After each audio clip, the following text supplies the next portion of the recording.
Clara la huelga, hay hambre en las casas, es mucho el trabajo y poco el jornal. Y en ese entrevero de luchas sangrientas se venga de un hombre la ley patronal. Preguntas de un obrero que lee. Un podcast de historia sobre la clase trabajadora.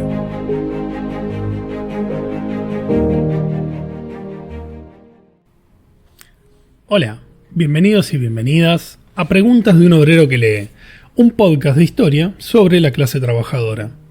Mi nombre es Carlos Álvarez, soy historiador y los voy a estar acompañando en este largo recorrido por la historia de quienes mueven el mundo, los y las trabajadoras. El abordaje del pasado puede realizarse desde múltiples perspectivas, y en este caso hablaremos desde la clase trabajadora como sujeto de la historia. Hace aproximadamente un siglo, un brillante dramaturgo marxista de origen alemán, Bertolt Brecht, escribió un poema que estaba llamado a transformarse en una suerte de guía, de recordatorio permanente para muchos y muchas historiadores. Con una prosa sencilla, pero con una potente pregunta de base, Brecht se preguntaba por el origen de las cosas, pero sobre todo en torno a quiénes habían hecho aquellas hazañas y epopeyas bajo nombres anónimos o directamente adjudicados a unas pocas figuras de renombre histórico, en una clave que dialogaba fuertemente con las tesis sobre la filosofía de la historia de su coterráneo Walter Benjamin, quien proponía peinar la historia a contrapelo, es decir, encontrar a los grandes perdedores de la historia, aquellos y aquellas que fueron silenciados en los grandes relatos, aquellos y aquellas que no pudieron contar por sí mismos la historia. Este podcast lleva por nombre la eludida poesía de Bertolt Brecht, que decía así: ¿quién construyó Tebas, la de las 7 puertas? En los libros aparecen los nombres de los reyes. ¿Arrastraron los reyes los bloques de piedra? ¿Y Babilonia, destruida tantas veces, quién la volvió siempre a construir? ¿En qué casas de la dorada Lima vivían los constructores? ¿A dónde fueron los albañiles la noche que fue terminada la muralla china? La gran Roma está llena de arcos del triunfo. ¿Quién los erigió? ¿Sobre quiénes triunfaron los césares? ¿Es que Bizancio, la tan cantada, solo tenía palacios para sus habitantes? Hasta en la legendaria Atlántida, la noche en que el mar se la tragaba, los que se hundían gritaban llamando a sus esclavos. El joven Alejandro conquistó la India. ¿Él solo? César derrotó a los galos. ¿No llevaba siquiera un cocinero? Felipe de España lloró cuando su flota fue hundida. ¿No lloró nadie más? Federico II venció en la guerra a los 7 años. ¿Quién venció además de él? Cada página una victoria. ¿Quién cocinó el banquete de la victoria? Cada 10 años un gran hombre. ¿Quién pagó los gastos? Tantas historias, tantas preguntas. No podríamos comenzar este podcast sin empezar por definir y caracterizar a estos sujetos de la historia que tan hábilmente Bertolt Brecht recuperaba del olvido. Esto supone pensar a la clase trabajadora, menuda faena si consideramos los ríos de tinta que han corrido en esta búsqueda, tanto a nivel académico como político y militante. Casi como parte de un sentido común o como parte de una suerte de cultura general, cualquier persona que escucha la palabra clase suele tener un anclaje que la transporta al nombre de Karl Marx, uno de los pensadores más importantes de todos los tiempos. Sin embargo, como ironía de la historia, entre su extensísima producción intelectual, la clase estuvo siempre presente, pero no llegó a desarrollarla como un tema específico.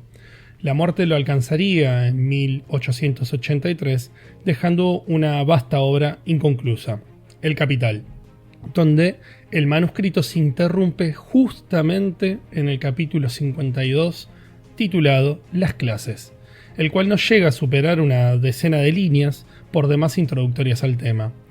De esta forma, el intelectual más asociado al estudio de la clase dejaba una inmensa obra sin terminar justo en uno de los puntos nodales, abriendo sendas discusiones y querellas por la correcta interpretación de aquel silencio, entre comillas, desde luego.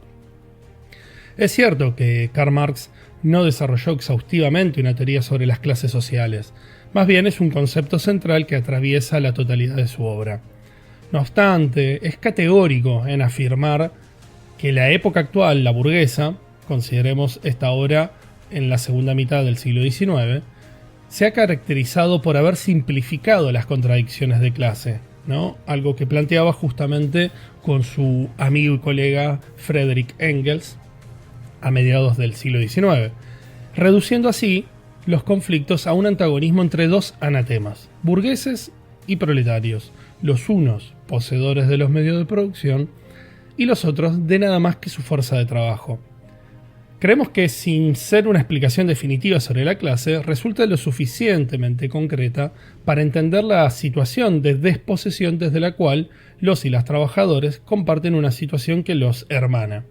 De esta forma, Marx afirmaba que esta masa ya constituye una clase en sí frente al capital, producto de su común situación de desposesión e intereses compartidos. Sin embargo, autores como Marcel van der Linden, de origen holandés, ha planteado hace unas décadas una crítica a la noción de clase de Marx, afirmando que ésta es estrecha, puesto que entiende que Marx solo concebía al proletario como aquel que no posee nada más que su propia fuerza de trabajo y que, como dueño de aquella única mercancía, era él, ella misma, quien la vendía libremente. Sin embargo, como bien ha remarcado un historiador argentino, Nicolás Íñigo Carrera, en respuesta a estos postulados de van der Linden, el propio Marx ha planteado el nivel de la abstracción y generalización a nivel teórico para pensar a la clase, pero advirtiendo la necesidad de analizar los casos particulares, lo que llamaba concreto determinado, a los fines de observar cada caso en particular. Este tipo de miradas rígidas, que extrapolan de forma lineal postulados del siglo XIX al actual, suelen hacer un uso determinista de las categorías de Marx, sin atender al tránsito desde lo concreto representado a lo concreto determinado, según los postulados del propio Marx, claro, quedándose en el mero nivel de la abstracción teórica. Las actuales preocupaciones por pensar el capitalismo en el siglo XXI y las diversas formas de explotación de la fuerza de trabajo han forzado respuestas en la obra de Marx.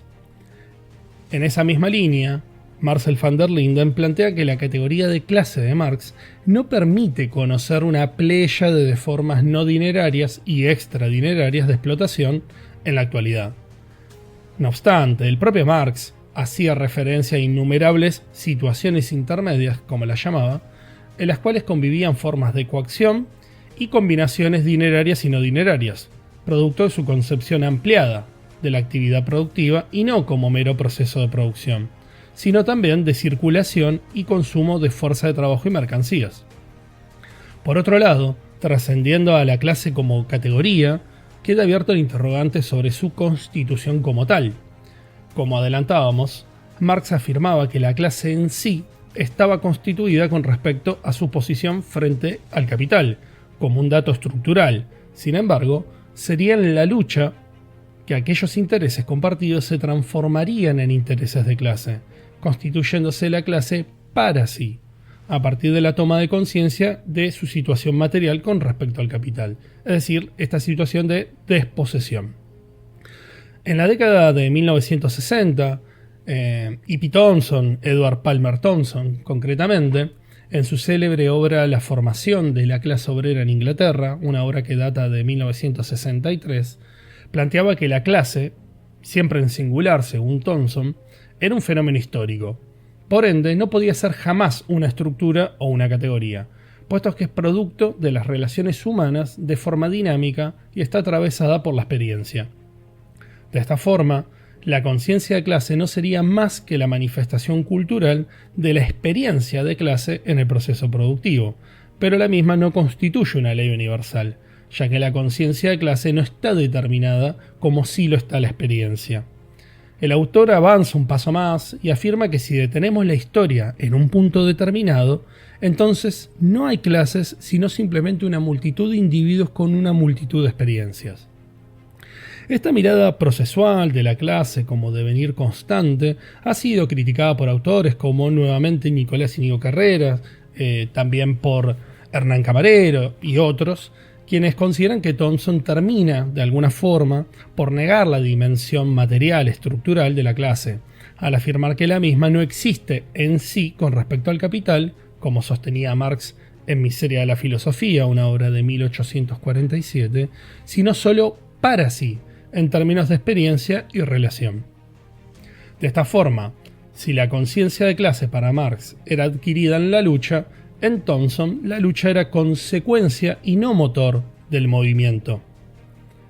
Desde una formulación más metodológica que teórica, Erich Hobsbawm, quizá el historiador más reconocido de la historia, ha discutido con Thompson al afirmar que el real proceso de formación de la clase trabajadora inglesa comenzó a delinearse justo cuando el libro de Thompson terminaba, es decir, en torno a 1830, sosteniendo que aquella temprana manifestación de la clase obrera no se correspondía con una sociedad industrial, como si lo haría hacia la década aproximadamente de 1870, marcando el factor estructural del proceso de proletarización como fundante de la clase con respecto al capital, más allá de la experiencia. Como puede verse, hablar de la clase constituye un campo conceptual minado. A los fines de poder profundizar sobre la historia de este sujeto histórico, iremos entrevistando y dialogando con diferentes especialistas, historiadores e historiadoras, para comprender el pasado de la clase trabajadora y retomar aquella pregunta clave y fundamental que se formulaba Bertolt Brecht casi un siglo atrás. Nos vemos en el próximo episodio de Preguntas de un obrero que lee.